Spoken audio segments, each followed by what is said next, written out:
Eu estava meditando no livro de Esther e aí eu vi aquela história da rainha Vasti, que o rei Xerxes dá um banquete e aí ele chama a rainha para mostrar a beleza da rainha para as pessoas que estavam lá. E então a rainha Vasti, ela se nega a se apresentar diante do rei. O rei pede conselho para os conselheiros dele e os conselheiros dele dão sugestões para o rei.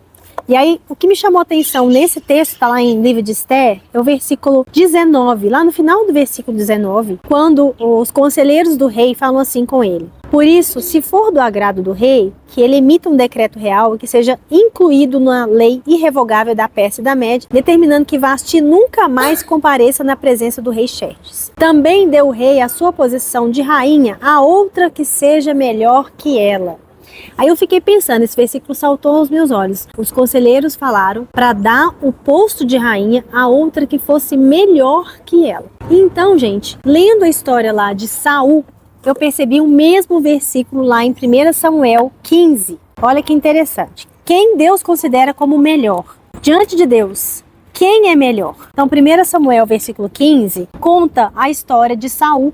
Quando Samuel pede para Saul tomar uma cidade, os amalequitas, e matar todos os amalequitas, inclusive o rei Agag. O Saul, ele poupa o rei Agag, poupa os bois, os melhores bois, e desobedece à ordem do Senhor. Então Samuel, que é o profeta que deu essa direção para ele, como uma ordem de Deus, ele chega e vê isso. E Samuel também recebe uma direção a respeito de Saul. E lá no versículo 19, 1 Samuel 15, versículo 28, Samuel fala assim: e Samuel lhe disse: o Senhor rasgou de você hoje o reino de Israel e o entregou a alguém que é melhor que você. Olha que interessante. 2 versículos iguais em livros diferentes. Isso me chamou a atenção. Quem Deus considera como melhor? Saul foi substituído por Davi.